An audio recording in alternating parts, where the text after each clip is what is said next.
remember how I said earlier in this speech that the farmers need to give up their farms before 2030, specifically that year? Yeah, so that's not a coincidence. That year doesn't come out of nowhere. So that year is basically the deadline that our global elites have given our country and will probably give you to abide by these new regulations. And that agenda is called the 2030 Agenda. And now I have a slide showing you what that entails. So the 2030 Agenda is a United Nations agenda. So there we go, everybody is part of the United Nations, right? The entire world. And this agenda consists of 17 what they call Sustainable Development Goals. And when you take a look at them, right there, you're like, well, what's wrong with that? You know, they all seem very noble. No poverty, no hunger.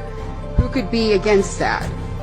However, if we take a closer look at how they actually want to accomplish all of this, anybody with 2 functioning brain cells realizes that this cannot happen unless there is an active and maybe even forceful redistribution of goods, foods, property, and our rights, which basically comes down to the obliteration of all of our basic liberties and our rights.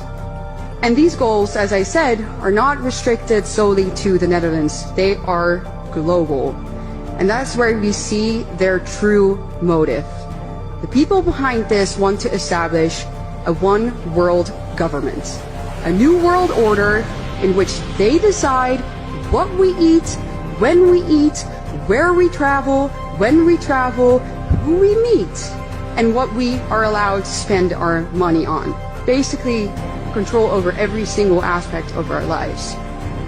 And I'm sure that many of you have heard the famous sentence from Klaus Schwab, you know, where he says, you'll own nothing and you'll be happy, right? Yeah, that's this agenda. So why are the people behind this agenda specifically targeting farmers?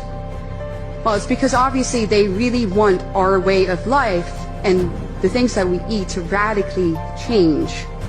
They don't want us to eat foods that make us strong. They want us to eat synthetic meat created by Bill Gates. They want us to eat bugs. They want us to drink soy milk so that we become weak and obedient, and we do as they say and we buy what they offer.